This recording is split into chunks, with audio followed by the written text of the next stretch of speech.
Blago onima koji riječ Božju zadrže u dobru i plemenitu srcu i donose rod u ustrajnosti. Aleluja, aleluja, aleluja.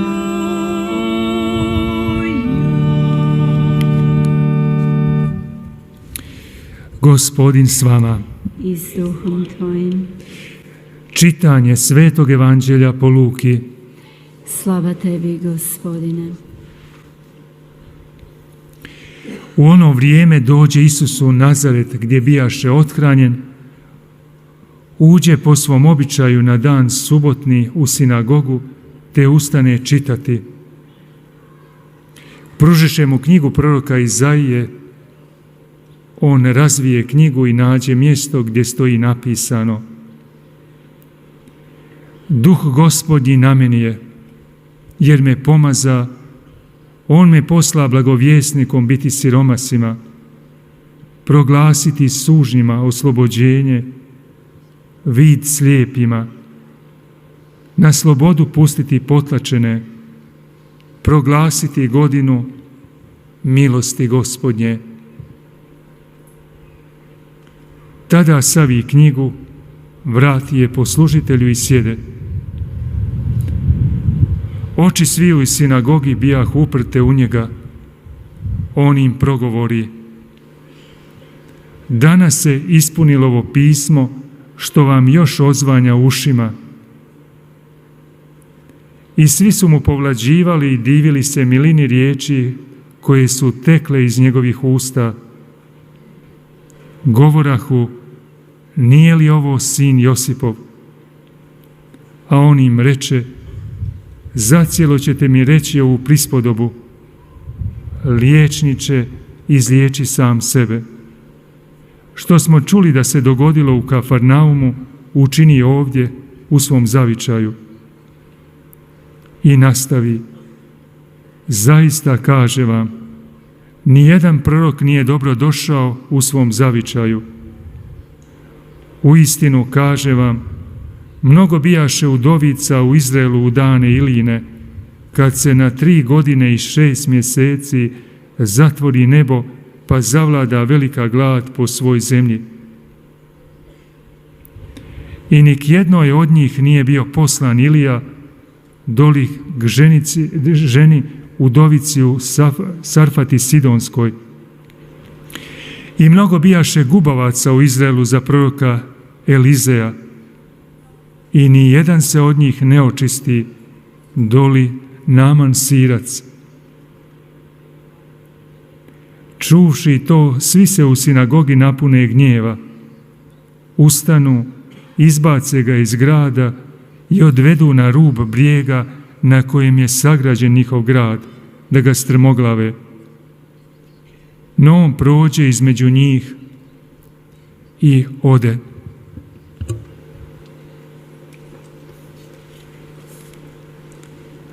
Riječ Gospodnja. Slava tebi, Kriste.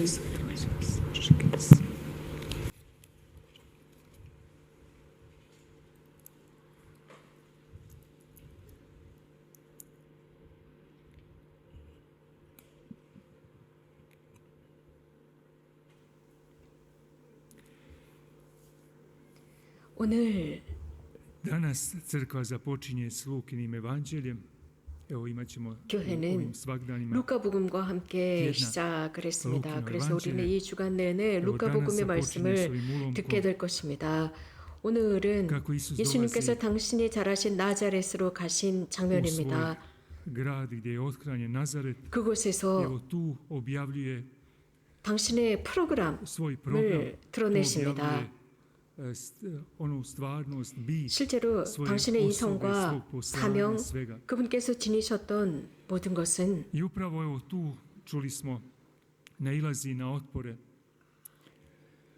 이곳 당신 고향에 돌아가셨을 때 적대감을 받게 됩니다. 안식일에 그분께서는 늘 하시던 대로 회당에 들어가셨다고 루카는 전하고 있습니다. 예수님께서는 늘 그러셨던 것처럼 이번에도 그곳에 들어가셔서 이사야 예언자의 말씀을 읽습니다. 자, 그렇다면 우리 자문해 봅시다. 우리도 주일이 되면 늘 성당에 갑니다. 우리는 규칙적으로 성당에 갑니다. 하느님을 향한 우리들의 최소한의 자세라고 할 수 있습니다. 그렇게 해야만 우리들의 신앙이 조금씩 성숙합니다. 예수님께서도 늘 하시던 대로 회당에 들어가십니다. 거기에서 예언자의 두루마리를 펼치십니다. 그리고 이사야 61장의 말씀을 읽게 됩니다. 주님께서 나에게 기름을 부어주시니 주님의 영이 위에 내리셨다. 주님께서 나를 보내시어 가난한 이들에게 기쁜 소식을 전하고 잡혀간 이들에게 해방을 선포하며 눈먼 이들을 다시 보게 하고 억압받는 이들을 해방시켜 내보내며 주님의 은혜로운 해를 선포하게 하셨다라는 이사야 예언자의 말씀인데, 이사야 예언자는 안식년을 위해서 이 말씀을 선포하게 됩니다. 유대인들은 바로 그 안식년을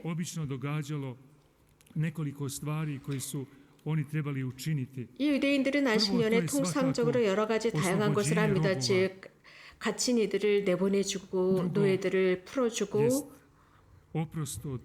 빚을 탕감해줍니다.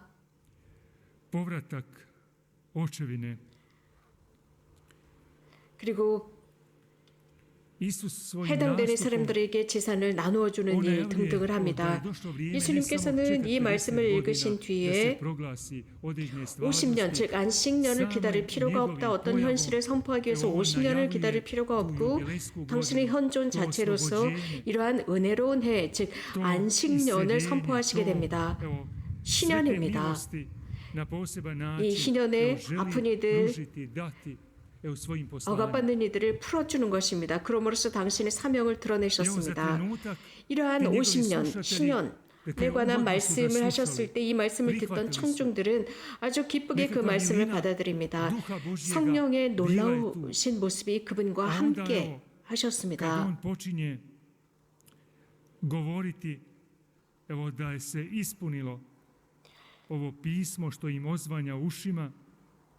이러한 성경 말씀이 완성되었다라고 말씀하셨습니다. 그러므로써 당신께서 메시아임을 드러내시는 말씀이었습니다. 이사야는 이 61장을 통해서 올해는 메시아와 함께, 즉 유대인들만을 위한 것이 아니라 메시아와 함께 모든 민족에게 신년이 선포되었다 였습니다. 그렇기 때문에 예수님께서는 메시아라고 한다면 그 메시아는 예수님께서 생각하시는 메시아 개념과 이스라엘 사람들의 메시아 개념은 달랐습니다. 그들은 메시아가 나타나서 자신들을 로마인들로부터 해방시키는 메시아를 생각했지만 예수님은 그렇지 않으셨습니다. 모든 이들에게 해방을 주시는 메시아였습니다. 엘리야는 이 부분에 관해서도 설명합니다. 엘리야는 당시에 파견되었습니다. 사렙의 시돈의 그 과부에게 파견되었습니다. 그는 유대인이 아니었습니다. 이방인이었습니다. 그런데 이 사랍다의 부인은 특별히 엘리야가 자신의 집에 머무는 동안 아주 특별한 축복을 받았습니다. 또한 엘리사 예언자 시대에 이스라엘에는 나병 환자가 많이 있었지만 아무도 치유되지 않았다, 깨끗해지지 않았다라고 했습니다. 시리아 사람 나만만 깨끗해졌다라고 했습니다. 이교도였습니다. 이런 예수님의 말씀을 듣고 청중들은 화가 났습니다. 그래서 예수님을 죽이고자 했습니다. 현대 예수님 마찬가지입니다. 예수님께서 우리들에게 해주시는 해방, 자유, 그것은 죄로부터의 해방입니다. 예수님 시대에 많은 사람들은 빚을 진 상태로 살아갔습니다. 그래서 그 빚을 도저히 갚지 못하는 사람들이 있었고, 그래서 결국은 자신들의 빚 때문에 노예가 되곤 했습니다. 완전한 노예 생활을 했습니다. 빚 때문이었습니다. 농노가 되거나 노예가 되거나 그러면서 자신들의 빚을 탕감해 나갔습니다. 죄도 마찬가지라고 할 수 있습니다. 오히려 죄의 노예라고 하는 것은 경제적인 노예보다 훨씬 더 심각합니다. 하나님께서 우리들에게 주시는 그 자유를 누리지 못합니다. 하나님의 자녀들로서의 자유를 만끽하지 못합니다. 예수님께서는 이런 우리들을 죄의 노예 생활로부터 해방시키기 위해서 오신 분이십니다. 예수님은 말씀하십니다. 누구든지 죄를 지은 사람은 죄의 노예다라고 하셨습니다. 죄는 사람을 묶어놓습니다. 죄는 우리들의 삶을 망가뜨립니다. 그 죄의 정말 큰 결과를 볼 수 있습니다. 우리들 주변 그 중에서도 현대 우리는 하나님께 감사드려야 합니다. 고해성사라는 성사를 우리들에게 제정해 주셨습니다. 하나님께서는 사제를 통해서 우리들의 죄를 용서해 주십니다. 이것은 특별히 이곳 메주거리에서 그 모습을 잘 볼 수 있습니다. 이 용서의 은총입니다. 고해성사의 은총을 이곳에서 확연히 볼 수 있습니다. 이런 용서의 성사를 통해서 죄의 노예 생활로부터 자유로워질 수 있고 평화를 얻을 수 있으며 자유로운 신자로서 자녀로서 생활할 수 있습니다. 이러한 선물은 세례받은 사람들이 무상으로 받은 선물로서 우리는 때때로 용기를 내지 못합니다. 자유로워지는데 용기를 내지 못하고 불평을 합니다. 다른 사람들 핑계를 댑니다. 다른 사람 때문에라고 합니다. 나자렛 사람들과 같습니다. 그들은 그 말씀을 받아들이지 않기 위해서 여러 가지 핑계와 합리화를 찾고 있었습니다. 그들은 자신들의 프로그램이 있었고 자신들의 목적과 자신들의 사고방식이 있었기 때문에 예수님의 이러한 말씀을 들으려고 하지 않았습니다. 그래서 이런 일들이 일어나지 못하도록 귀를 막고 있는 사람들이었습니다. 자신들의 프로그램을 실현시키고자 했습니다. 예수님께서 자신들이 원하는 대로 행동해 주기를 바랬습니다. 하지만 예수님께서는 우리들의 희망을 완성하고 그것을 구현시키기 위해서 오신 것이 아니라 당신의 은총, 우리들을 구원하는 은총과 하나님의 뜻, 당신의 뜻을 우리들에게 제공하기 위해서 오셨습니다. 자유와 구원입니다. 영원한 생명입니다.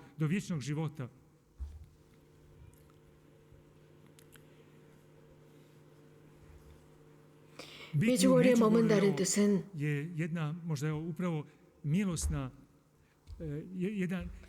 큰 은총입니다.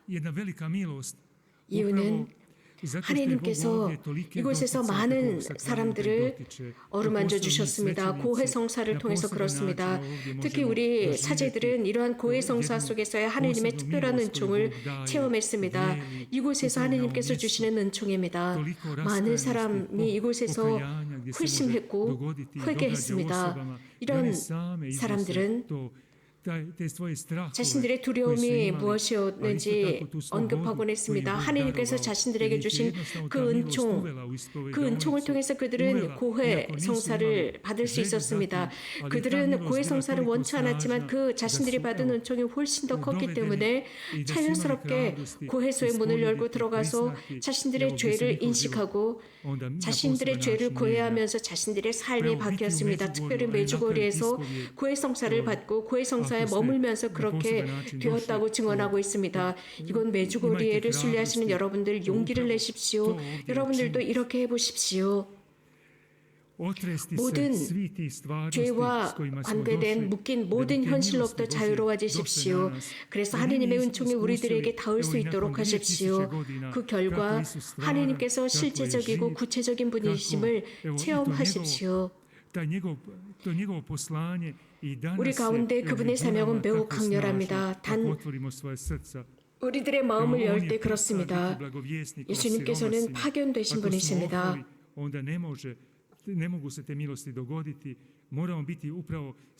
가난한 이들에게 기쁜 소식을 전하는 사명입니다. 우리는 그분의 은총과 자비가 필요합니다. 이 고해 성사는 우리를 자유롭게 합니다. 감옥에서 해방되는 사람들처럼 자유로워집니다. 그래서 눈머니가 눈을 뜨고 세상을 보는 것과 같습니다. 하나님께서 우리들에게 주신 이 자유가 얼마나 멋지고 훌륭한지 모릅니다. 그분께서 즉 예수님께서 억압받는 이들에게 자유를 주십니다. 죄의 그 결과는 우리들의 가정과 우리 사회에서 드러납니다. 그러나 예수님께 갔을 때 우리는 이 자유를 체험합니다. 더 이상 억압받는다는 느낌을 받지 않고 기쁩니다. 예수님께서 함께 하시기 때문입니다. 제가 어떤 본당에 있을 때가 기억납니다. 그때는 그 본당의 분위기는 여러 다양한 종교인들이 사는 지역이었습니다. 거기에는 이슬람 신자들도 있었습니다. 그 중에 한 이슬람 신자가 저희 본당 사무실을 찾아와서 이런 말을 했습니다. 저는 이슬람 신자입니다. 저는 이슬람 신자로 열심히 살아가는 사람들인데 카톨릭 신자들은 고해성사가 있다면서요? 라고 물었습니다. 하느님께서 죄를 없애주시는 고해성사가 있다면서요. 저도 그 성사를 받을 수 있나요? 라고 물었습니다. 저는 그때 깜짝 놀랐습니다. 그는 이슬람 신자였습니다. 열심한 이슬람 신자였습니다. 자신의 가치, 신앙의 가치를 지닌 이슬람 신자가 저에게 찾아와서 자유를 얻기 위해서 고해성사를 받고 싶다고 했습니다. 이 위대한 은총, 그 은총은 도저히 셈할 수가 없습니다. 이를 위해서 예수님께서 세상에 오셨습니다. 그리고 이것을 위해서 우리를 구원하기 위해서 십자가에 친히 가셨고 우리들의 죄를 용서해 주시기 위해서 십자가에 친히 매달리셨습니다. 그렇다면 사람들은 이러한 죄를 계속 마음에 얼마나 많이 축적시킵니까? 이러한 축적된 죄가 사람들을 망가뜨립니다. 그러나 예수님께서 우리들을 구원하시고 자유롭게 하십니다. 고해성사를 통해서입니다. 잠깐 이러한 현실을 묵상해 봅시다. 오늘 일독서에서 들은 바와 같이 바오로 성인은 데살로니가인들에게 이렇게 답을 합니다. 많은 사람들은 자신들의 사랑하는 이들의 죽음에 충격을 받았다고 했습니다. 하지만 죽음이 무엇인지 바오로 사도가 그들에게 설명해주고 있습니다. 그러면서 죽음은 우리를 그리스도로부터 분리시킬 수 없는 것이다 라고 했습니다. 실제로 우리가 예수 그리스도를 믿는다면, 즉 예수님께서는 돌아가시고 부활하셨다면 하나님께서는 예수님을 통해서 죽은 모든 이들을 모아드릴 것이다 라고 바오로 성인은 설명합니다. 또 우리가 아직도 살아있다면 우리 산이들이 그들을 앞서지는 않을 것이다 라고 했습니다. 그래서 명령의 외침과 대천사의 목소리와 하느님의 나팔 소리가 울리면 하느님 주님께서 친히 하늘에서 내려오실 것이라고 했습니다.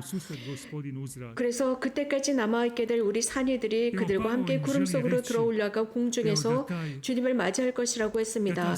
바오로 성인께서 말씀하시고자 한 것은 죽음이라고 하는 것은 끝이 아니라 그리스도와 만남의 시발점이라는 것입니다. 우리는 여기서 그리스도를 만나고 그리스도께서 우리에게 은총을 주시며 우리에게 복락을 주십니다. 이러한 만남은 즉 우리들의 죽음 이후에 오게 되는 이 지복직과는 다시 말씀드리면 예수님의 재림을 통해서 우리들에게 큰 기쁨과 행복과 평화와 지복직관을 주시게 됩니다. 그렇기 때문에 우리는 준비되어야 합니다. 주님께서 우리들에게 제공하시는 것, 그것은 바로 성체 성사를 통한 양분입니다. 성사를 통한 양분입니다. 이곳에서 주시는 그 은총을 우리는 느낍니다. 단 한 번 그 무한한 은총을 체험할 수 있습니다. 그렇기 때문에 죽음이라고 하는 것은 우리들의 사랑하는 이들과 헤어지는 것이지만 그리스도 안에서 모두가 다 하나가 됩니다. 모두가 만날 것입니다. 그렇기 때문에 우리는 희망을 가지고 살아가야 합니다. 기쁨과 위로입니다. 그러므로 우리는 그리스도께 감사드립시다. 우리에게 이것을 계시해 주셨음에 감사드립시다. 오늘 우리는 주님께 이렇게 말씀드릴 수 있습니다. 그분 안에 우리는 모든 것을 다 지니고 있다입니다. 하나님께서 우리에게 파견하신 주님, 그 이유는 기쁜 소식을 전하게 하셨고 모든 갇힌 이들을 해방시키도록 하셨습니다. 그래서 그분께서 파견되신 것은 모든 억압받는 이들에게 자유를 주시고 은총의 해, 안식년, 희년을 선포하게 하셨습니다. 그분께서 오심으로써 희년이 도래하는데 이것은 날마다가 희년입니다. 그래서 매 25년, 매 50년마다 희년을 기다리는 것이 아니라 이 미사 자체가 우리를 위한 날마다의 희년이 되도록 합시다. 날마다 기쁜 나날이 되도록 합시다. 그래서 우리가 이제 더 이상 무거운 짐을 지고 사는 것이 아니라 미사를 통해서 기쁘게 생활합시다. 여러분들은 고해성사를 통해서 자유로워질 수 있고 무거운 짐을 내려놓을 수 있습니다. 그렇기 때문에 날마다가 희년이고 그렇기 때문에 그 기쁨을 날마다 이웃에게 그 기쁨을 증언하는 것입니다. 특별히 하나님께서는 고해성사를 통해서 우리들에게 자유를 주셨음을 증언하는 것입니다. 특별히 이곳에서